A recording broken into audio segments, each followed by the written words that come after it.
오늘은 교회 역사에서 종려주일이라고 부릅니다.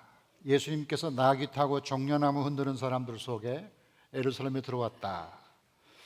그래서 마지막 한 주간을 십자가 지시고 부활하시는 주간, 종려주일, 주간으로는 고난주간 이렇게 말합니다. 이 종려주일의 은혜가 여러분과 함께하기를 간절히 축복합니다.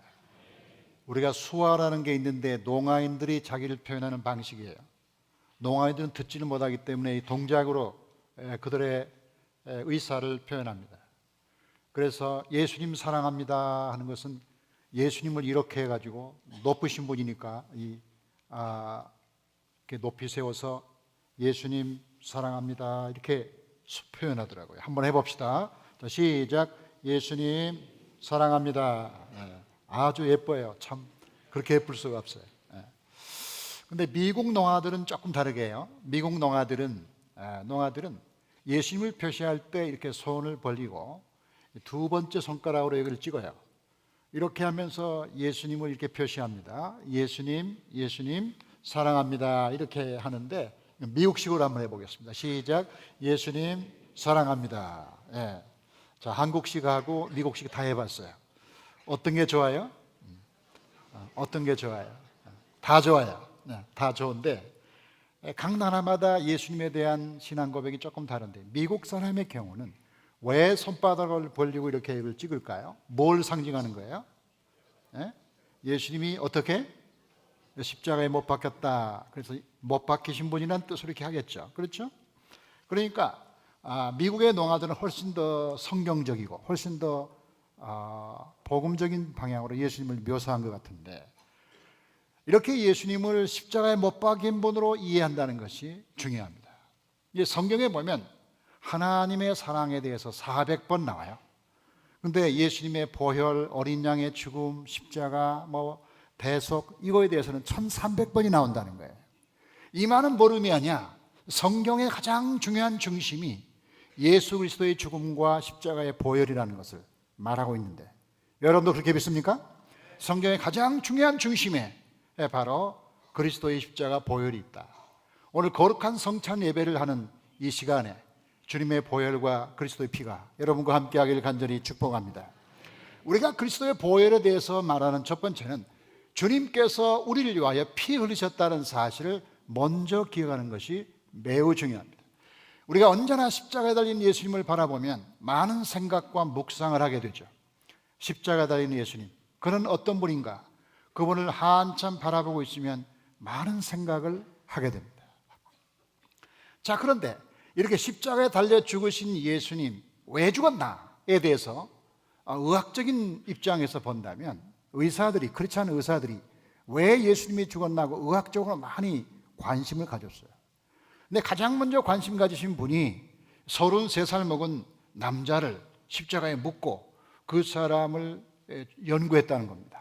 그랬더니 한 30분쯤 지나니까 막 정신이 혼미해져 가지고 45분쯤 지나니까 죽으려고 하니까 빨리 내렸다는 거예요. 그래서 숨을 못 쉬면서 헐떡거리니까 그 사람을 실험하다가 내렸어요. 1970년대 웨일랜드라는 사람이 또 한 번 실험했는데 이 사람은 25세에서 33세 되는 남자를 십자가에 매달아 놓고 전극을 꼽고 혈압, 심전도, 폐활량 이런 거를 조사해 보니까 한 2분쯤 지나니까 막 땀이 나기 시작하고요. 한 6분쯤 지나니까 헐떡거리기 시작하고요. 한 20분 지나니까 막 심장의 박동이 치면서 다리가 마비되는 현상이 생겨가지고 30분 이상 지나니까 도저히 이 사람을 묶어놓을 수가 없는 거예요. 그래가지고 이 사람을 내렸는데 그쯤에서 내린 의사들의 결론은 예수님의 십자가 죽음의 의학적인 원인은 질식사다. 숨을 못 쉬는 것이다. 왜냐하면 이게 몸이 축 늘어지잖아요. 축 늘어지니까 이게 시간이 가면서 축 늘어지면서 횡격막을 눌러요. 폐를 누르는 거야. 그러니까 숨을 못 쉬는 거죠. 숨을 못 쉬니까 헐떡헐떡 하다가 그러다가 가는 거죠. 자, 그래서 의학적인 입장에서는 예수님의 의학적인 죽음은 질식사로 그렇게 인식이 되는데 그러나 이것은 충분하지 않는 실험이죠. 왜 그래요? 이 사람에게는 못을 박지 않았잖아요. 이 사람에게는 아직까지 발에다가 못을 박지 않았잖아요. 이 사람에게는 아직도 옆구리에다가 창을 찌르지 않았잖아요. 이 사람 머리에는 가시관을 쓰지 않았잖아요. 이 사람 밤새도록 채찍으로 때리지 않았잖아요. 안 한 게 너무 많은 거예요. 그냥 매달아 놓은 거예요. 매달아서 30분, 45분 매달아만 놔도 사람들이 못 살겠다고 제발 내려달라고 해서 내려줬는데, 아니 이 사람 못을 박은 것도 아니고 채찍을 때린 것도 아직 아니에요. 예수님 어떻게 하셨나요? 예수님 돌아가시기 전날 목요일날 겟세마네 동산 끌려가서 어떻게 기도하셨나? 누가복음 보니까 예수께서 힘쓰고 애써 더욱 간절히 기도하시니 땀이 땅에 떨어지는 핏방울처럼 되더라. 이 핏방울을 혈한증이라고 부르지 않습니까? 의학적인 용어라고 그럽니다. 그러니까 이 피 속에, 땀 속에 피가 고여 있는 거예요. 극심한 스트레스를 받으면 이 땀을 흘리면 땀 속에 피가 배어 있다는 거죠. 자, 예수님이 그렇게 고민하시고 드디어 잡혀서 6번 재판을 받았죠. 목요일날 밤에, 금요일날 새벽까지. 그리고 빌라도에게 마지막에 선고를 받고 사형 선고를 받은 다음에 채찍에 맞았는데, 이 채찍이 이겁니다. 이게 전부 가죽으로 만든 건데, 저 끄트머리를 보면 동물 뼈가 있든지 아니면 무슨 구슬 같은 게 박혀 있어가지고 이것으로 사람을 치면 몇 바퀴를 휘어감다가 살점을 뚝뚝뚝 떼어내는 거예요. 떨어진 살점에서 피가 막 쏟아지는 거예요. 채찍이 맞으면. 자, 그렇게 해서 예수님이 골고다까지 갔는데 아침 9시에 끌려가셔서 십자가형을 받는데 못을 박았죠. 이게 바로 고고학자가 발견하는 못입니다. 여러분 왼쪽을 보면 거기에 뼈를 관통한 못이 있는데, 이것이 예수님 시대 즈음에 하콜이라는 반란자가 유대인이 있었는데, 로마에게 반란을 꾀다가 붙잡혀가지고 죽은 사람의 묘비에 나오는 못인데, 이게 한 18cm쯤 되고요. 그 다음에 넓이가 한 2cm쯤 되는데, 여기 뼈를 관통해가지고 그 다음에 이렇게 감아져 있죠. 그 뼈가 나가지 못하도록 못을 박은 현장입니다. 이게 실제 사람의 뼈라는 거죠.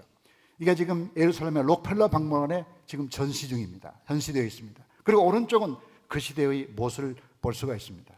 자, 저 못으로 사람을 박았는데 먼저 손을 봅시다. 우리가 손을 보면 보통은 손을 이 가운데에 박았을 것이라고 생각하는데, 이 가운데 못을 박으면 쭉 찢어집니다, 이게. 그래가지고 이게 가운데 못을 박으면 그 사람이 견딜 수가 없는 거야, 실제로.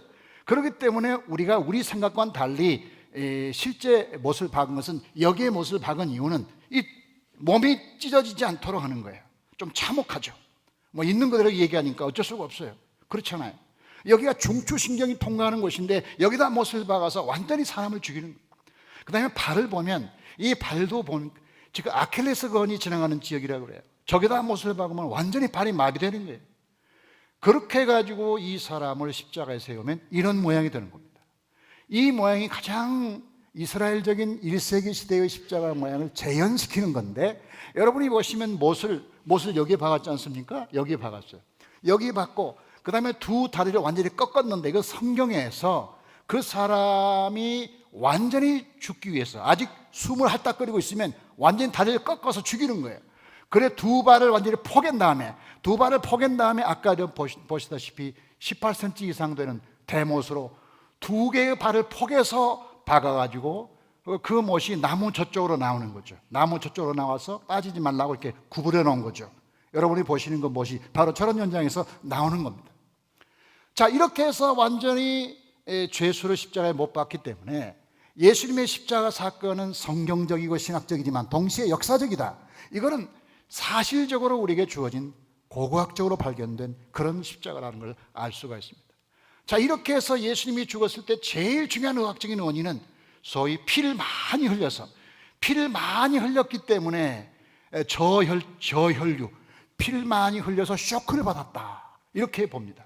그러니까 피를 많이 흘려서 질식사하신 게 아니라, 무슨 질식은 마지막의 현상이고, 피를 너무나 많이 흘렸기 때문에, 피 때문에 피가 부족해서 탈수증이 생겨서 목마르다 소리치고 고통하면서 결국 돌아가셨는데, 바로 주님이 이런 모습으로 돌아가신 것입니다. 그러면 우리가 그 예수님의 십자가에 흘리신 피를 어떤 의미가 있는가를 생각해 보면, 이 책을 우리가 참고하면 참 좋을 것 같아요. 폴 브랜드라는 사람과 필립 옌시라는 사람이 쓴 책인데, 이 폴 브랜드는 의사예요. 의사인데 특별히 나병 환자 전문 의사예요. 나병 환자. 그런데 이 폴 브랜드와 필립 옌시는 신학자고 목사예요. 이 두 사람이 그 사람의 피가 어떻길래 그 피가 그리스도와 어떤 관련이 있는가를 이 의학적인 관점과 신학적인 관점을 조화해서 공동으로 책을 쓴 건데, 이게 그분의 형상을 따라 이 책에서 두 사람이 이 사람의 피를 연구하고 그 피가 그리스도와 어떤 관련이 있는가를 세 가지로 얘기했는데, 첫째로 피는 생명이라는 거죠. 피는 생명이다. 자, 왜 그러냐? 자, 우리 몸속에 피가 있는데 적혈구가 있고 혈소판이 있고 백혈구가 있다고 하지 않습니까? 그렇죠. 그 피가 우리 몸속에 있는데, 피라는 건 거대한 강처럼 우리의 모든 몸을 다 돌고 돌면서 움직이지 않습니까? 혈관을 따라. 그렇죠. 우리 몸은 전체가 피가 움직이는 혈관이죠. 마치 이것을 예를 들면 아마존강처럼 혹은 메콩강처럼, 그 과거의 강들은 생활 필수품을 나르는 통로였죠. 지금의 육로가 없을 때니까. 그러니까 메콩강을 가보셨어요? 거기 가면 지금도 사람들이 배를 노를 저으면서 바나나, 코코아 이런 걸 나르잖아요. 그렇죠? 이게 이제 고대인들의 특성이란 말이죠. 마찬가지로 우리 몸속에 일종의 아마존강처럼 아니면 한강처럼 우리 몸속에 많은 혈관들이 움직이면서 우리의 세포에 뭘 공급하느냐? 산소를 공급한다. 산소. 그러니까 우리가 이 밥을 안 먹어서 며칠 살 수 있고 물을 안 먹고도 좀 얼마 동안 살 수 있지만, 산소가 없이는 살 수가 없잖아요. 이 산소가 없이는 살 수가 없어요. 혹시 실험하실 분은 지금 하지 말고 집에 가서 해보시면 됩니다. 한 5분만 안 쉬어보면 그냥 아주 힘든 거죠. 힘든 거야. 그런데 그 산소를 이 피가 다니면서 피가 다니면서 산소를 공급하고 아미노산 공급하고 나트륨 공급하고 모든 사람에게 필요한 것을 전부 그때그때마다 그 세포에다 공급해서 이 세포들이 살아나는 거죠. 그래서 이 피의 의학적인 기능으로부터 피는 결국 생명이라는 사실이 분명하다. 그러니까 성경은 피를 생명이라고 부르는데, 창세기 9장을 볼까요? 가장 먼저 피가 생명이라고 말한 게 창세기 9장 노아 시대인데, 그러나 고기 일그 생명들은 피채 먹지 말지니라. 생명들은 피가 생명이라는 거예요. 그러다가 레위기로 오면, 레위기 시대에 오면 이 출애굽하면서 백성들이 받은 말씀을 통해서 이 피가 단순한 생명이 아니라 우리의 영혼을 살리네, 우리 육신을 살리는 이 피가 우리 영혼도 살리고 우리 죄를 써주는구나 라는 피의 신앙이 발전하게 되는 거예요. 그래서 보세요. 레위기 보면 육체의 생명은 피에 있습니다. 내가 이 피를 너에게 주어 제단에 뿌려 너의 생명을 위하여 속죄하게 했나니 생명이 피에 있으므로 피가 죄를 속하느니라. 단지 피가 생명일 뿐만 아니라 우리를 살려주는 역할을 한다고 레위기가 말하고 있고, 이런 피의 신학을 받아서 피로 인해서 사람이 살리는 시스템을 만들었는데, 그 시스템이 성막이라는 거예요.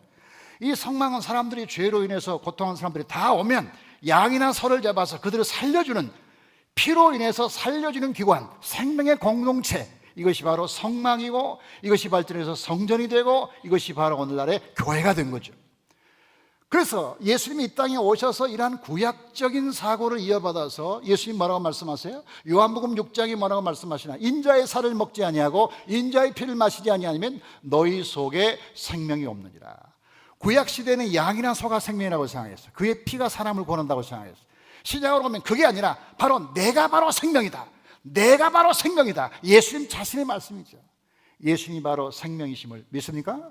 그 예수님이 생명이신 공동체, 그것이 바로 교회인데, 사도행전 20장이 매우 중요합니다.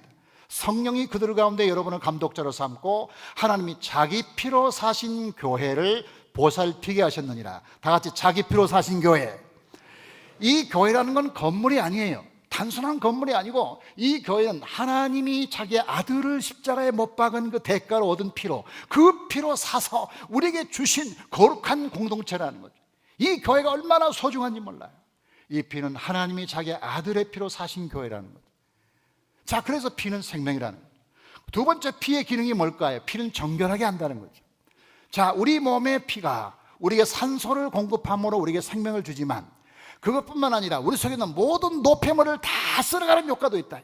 우리 몸속에 있는 노폐물, 쓰레기들 이런 것들 다 이산화탄소 이런 것을 다 밖으로 방광을 통하여, 콩팥에서 걸러서 방광을 통하여 내보내는 거죠. 이게 이제 피의 기능이라는 거죠. 그래서 피의 기능의 두 번째는 뭐냐면 정결하게 하는 거, 깨끗하게 하는 거, 그 기능을 가지고 있는데, 성경은 뭐라고 말하나요? 성경은 히브리서 보니까 오직 자기의 피로 영원한 속죄를 이루사 그리스도의 피가 어찌 너희 양심을 죽은 행실에서 깨끗하게 하고 깨끗하게 하는 효과, 이 깨끗하게 씻어주는 효과, 이게 피의 두 번째 효과인데 성경을 볼까요? 성경도 뭐라고 말합니까? 그 아들 예수의 피가 우리를 모든 죄에서 깨끗하게 하실 것이요. 그래서 구약시대를 보면 이 피부병 있는 사람들은 전부 제사장한테 와서, 제사장이 다른 걸로 치료하는 게 아니라 그 양의 피를 뿌려요. 양이나 소의 피를 뿌려서 고쳐주잖아요. 나병 환자도 마찬가지. 나병 환자 오면 뭐 다른 방법 없어요. 피를 발라주는 거예요. 피를 발라서 고쳤어요. 이게 의학적으로 어떤 의미가 있는지는 모르겠어요. 이 말은 피 속에 어떤 정결케 하는 기능, 깨끗하게 하는 기능이 있다는 거예요. 의학적으로. 다시 말해서 성경적으로 말하면 피는 우리의 죄를 깨끗하게 한다. 그래서 우리가 천국에 가면 이런 현상을 보는데 어떤 겁니까? 요한계시록에 보면 이는 큰 환난에서 나오는 자들인데 어린 양의 피에 그의 옷을 씻어 쉬게 하였느니라. 천국에 가면 다 세마포 옷을 입고 있을 텐데 그 옷을 입은 이유가 뭐냐? 그것은 다른 게 아니라 어린 양 예수님이 우리의 옷을 깨끗하게 씻어서 정결하게 하셔서 그의 피로 깨끗하게 해서 우리를 하나님 앞에 세웠다. 다른 말로 말하면 그의 피의 정결한 기능, 깨끗하게 하는 기능, 그 기능 때문에 저와 여러분이 죄로부터 깨끗하게 된 줄로 믿습니다. 이 피의 세 번째 기능이 승리하는 기능이다. 이 피가 우리 속에서 병균을 잡아서 우리로 하여금 병을 이기게 하는 기능인데, 백혈구의 기능이죠. 이 백혈구라는 것은 우리 속에서 뭐 수백억 개가 있다고 그래요. 정확한 수는 잘 모르겠어요. 그 수백억 개의 백혈구가 평소에는 가만히 있다가 우리 몸에 병균이 들어오면, 세균이 들어오면, 야, 너 잘 만났다 하면 전쟁을 선포하면서 그 균과 싸운다는 거예요. 그래, 건강한 사람은 백혈구가 건강한 거예요. 이 말은 저항력이 있다는 거죠. 면역성이 있다는 거죠. 몸에 안 좋다는 것은 백혈구가 약하다는 거죠. 그래서 우리 속에 있는 피가 그 우리를 괴롭히려고 들어오는 그 병균들을 이기는 효과를 가져오는 것처럼 그리스도의 피는 우리 모든 죄를 이기며 모든 악한 것을 이기는 능력인 줄로 믿습니다. 그래, 요한복음 보면 주님 말씀하기를 세상에서는 너희가 환난을 당하나 담대하라, 내가 세상을 이겼노라, 그렇게 말씀했는데 예수님이 무엇으로 세상을 이겨요? 육체적인 힘으로 이겨요? 십자가에 돌아가신 분이? 예수님이 지금은 없잖아요. 예수님 무엇으로 이긴단 말이에요? 그의 피로 말미암아 저와 여러분의 죄를 속하고 이 세상을 이기는 줄로 믿습니다. 그러니까 승리자, 골로새 2장 15절 중요해요. 통치자들과 권세자들을 무력화하여 드러내어 구경거리로 삼으시고 십자가로 그들을 이기셨느니라. 다 같이 십자가로.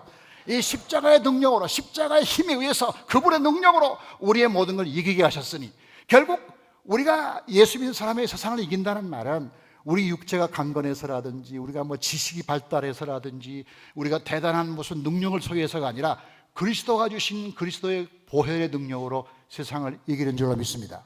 그 거룩한 그리스도의 보혈로 말미암아 성도들이 이런 축복을 받는다는 거예요. 이 사실 여러분 믿기를 주의 이름으로 축복합니다.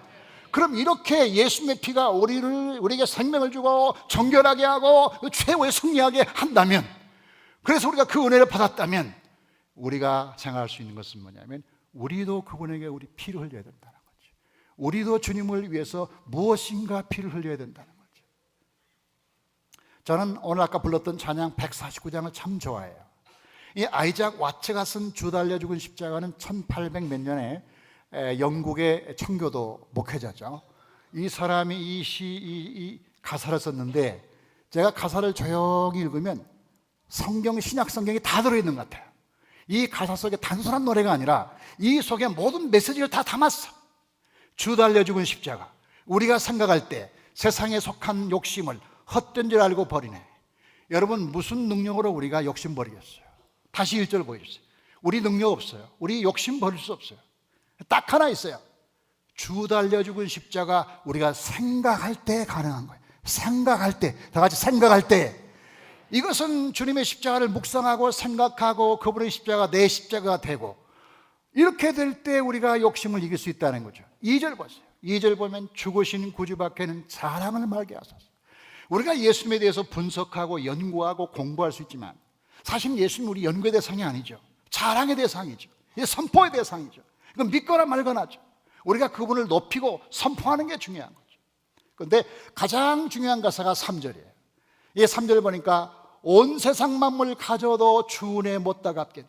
놀라운 사랑 받은 나 몸으로 재물 삼겠네.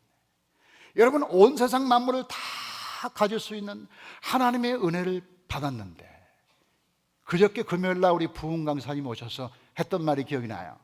그분이 했던 거 어떤 말 했나요? 이렇게 말했어요. 만약에 하나님의 아들이 이 땅에 정말로 와서 그분이 정말로 우리를 위해서 십자가에 죽고 정말로 부활했다면, 이게 정말로 믿어진다면, 정말이라면, 그게 사실이라면, 우리가 그분을 위해서 뭐 헌신하고 봉사한다는 게 그 얼마나 큰 봉사가 되겠냐. 그게 우리가 아무리 많이 헌신하고 봉사하고 그분을 위해서 애쓴다고 한들 그분이 우리에게 베푼 은혜에 비하면 그게 얼마나 되는 거냐. 자랑할 게 없다 우리는. 그래서 다른 말로 말하면 우리가 주님을 위해서 많이 헌신하자. 아무리 헌신해도 그분이 나를 위해서 죽으신 그 희생에는 미치지 못한다, 그런 거죠. 여러분, 마리아처럼 우리 주님께서 자기의 향유를 깨뜨려 주님의 발 앞에 불었던 마리아를 기억하면서 평생 이 여자를 기억하리라 하지 않았습니까?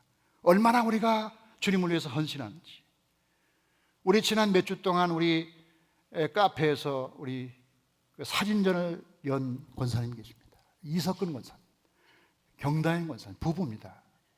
그런데 이석근 권사님은 굉장히 유명한 사진작가예요. 사실은 저분이 굉장히 유명한 사진작가인데, 이분이 몸도 약한데 사진을 22점을 잘 만들어서 이 틀을 만들어, 틀이 하나가 15,000원, 15만 원 되는데요. 틀 하나 만들어도, 그거 하나 있는 것도. 그러니까 22개를 걸어놨는데, 이거를 교인들이 이제 하나씩 둘씩 사가면서 마음속에 생각하기를, 야, 이거 내가 하나님께 은혜 받은 건데, 하나님이 나에게 이런 재주를 주시고 은혜를 주신 건데, 이거 하나님께 바쳐야겠다 해가지고 22개 팔린 다음에 그걸 전부 교회에다 바친 거예요. 우리 경권사님은 이 지금 몸 뇌종양으로 수술했어요. 작년에 뇌종양 수술. 이게 몸이 굉장히 안 좋아요. 근데 국전에 입선한 갈라디아 2장 20절 말씀 교회에 바쳤어요. 우리가 생각할 때 뭐 별거 아니라고 생각할 수도 있어요. 이게 별거 아닌 게 아니에요. 우리 작은 거, 이 작은 거 하나님이 나에게 주신 거. 그래 3절 말씀 다시 보세요. 3절 가사를 보세요. 149장 3절을 보니까 온 세상 만물을 가져도 주의 목과 걷다 갚겠네.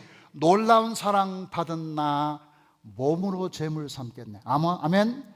우리가 하나님께 뭔가 드릴 수 있어야 된다. 그래서 우리가 하나님께 희생해야 되는데, 희생이라는 게 뭡니까? 희생은 의무 이상을 하는 거죠. 자기가 해야 할 일을 하는 걸 희생이라고 말하잖아요.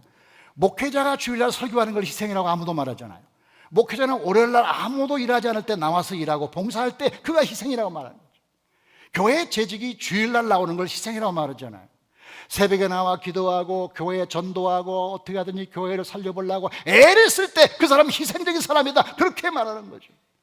돈 많은 사장님이 10만 원 헌금하는 건 희생이 아니에요.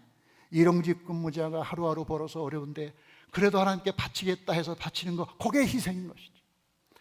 신자가 11조 하는 거 희생이 아니에요. 10에 2조 하는 게 희생이지. 우리는 우리가 해야 할 일 할 뿐만 아니라 그 이상을 항상 할 수 있어요. 그 이상을 한들 하나님이 그의 아들을 통하여 우리에게 베푸신 사랑에 비하면 아무것도 아니기 때문에 우리가 뭘 한다고 한들 그게 대단한 게 아니라는 거예요. 대단한 게 아니라. 지난주에 제가 예배 마치고 제 방에 앉아 있었더니 어떤 분이 저에게 편지 한 장을 배달해 왔어요. 저는 이 편지 받을 때마다 가슴이 쿵당쿵당해요. 또 무슨 이상한 말이 있는가 하고. 하도 이상한 편지를 많이 받았었죠. 이분이 편지를 저에게 썼더라고요. 이은재 목사님께. 목사님, 저는 올해 2월에 한신교에 등록한 성도입니다. 지난달에 제가 첫 직장에서 첫 월급을 받았습니다. 하나님께 감사와 경배를 드리기 위해 아내와 고민을 했고 첫 월급을 온전히 하나님께 바치고자 합니다. 이 감사 예물이 하나님께 기쁨이 되었으면 좋겠습니다. 저희 가정은 5월 말에 출산을 앞둔 아내와 뱃속에 있는 아이 기쁨 콩따기를 위해서도 많은 기도를 부탁합니다. 다시 한번 주님께 취직과 임신에 대해 깊이 감사드립니다. 신혼부부예요. 엊그제 결혼했어요. 내일 모레 애기 나요. 집세 내야 돼요. 집 사야 돼요. 정신없어요. 그런데 첫 월급을 하나님께 바쳤다. 이 첫 월급을 부모에게 줬다는 말은 내가 가끔 들었어요. 근데 하나님께 몽땅 바쳤다는 말을 처음 들었어요. 443만 원. 굉장히 전문직인 것 같아요. 제가 물어보진 않았어요. 월급이 많을수록 바치기가 더 어려운 거예요. 사실은. 저는 이것을 바쳤다는 게 중요하다기보다는 우리 교회에 나오는 새신자가 바쳤다는 데 참 감동을 받는 거예요. 이 새신자는 이렇게 예수 믿는데, 새신자는 이렇게 예수 믿는데 10년, 20년 예수 믿고 살면서 주일 성수 제대로 못하는 우리 자신 창피하지 않습니까? 그리스도가 우리를 위해서 십자가에 죽었다고 말하면서 우리는 그분을 위해서 아무것도 한 게 없으니 너무 죄송하지 않습니까? 우리가 성찬식 앞에 설 때마다 하나님 죄송합니다, 내가 이걸 마셔야 되는지 못 마셔야 되는지 모르겠어요, 죄송합니다, 그런 마음을 가져야 될 줄로 믿습니다. 저는 이번에 여호수아라는 책을 썼어요. 작년에 설교한 것이죠. 잘 다듬어서 책을 만들고, 책을 만들 때 하나님께 기도했어요. 하나님, 제가 이 책을 만들었는데 어떻게 할까요? 교단 모든 목회자에게 다 보내라. 아니 1700권을 다 보내란 말이에요. 그래, 또 있어, 더 보내. 한 2000권 보내봐. 아니 하나님 돈 많이 들어요, 이거 난 못해요. 누가 나를 도와주겠습니까? 해봐. 그러고 있는데요, 제가 고민하면서 기도만 하고 있었는데 한 분이 저한테 왔어요. 목사님 얘기를 누구한테 들었다면서 제가 1000권을 헌금하겠습니다. 아멘 안 해도 괜찮아요. 1000권을 헌금하겠습니다. 제가 힘을 얻었지 않습니까? 되는구나, 하나님이 주시네, 하나님이 말씀하시면 반드시 되는구나 해가지고 여러분에게 그럼 더 헌금합시다, 그렇게 제가 광고한 거예요. 괜히 한 거 아니에요. 제가 믿는 구석이 있으니까 한 거예요. 지금 무슨 얘기야? 어떤 신자예요? 얼마 나오지 않는 신자들, 연약한 신자들 가운데 하나님 나라 위해서 내가 뭔가 좀 부족하지만 드릴 게 없을까? 헌신할 게 없을까? 희생할 게 없을까?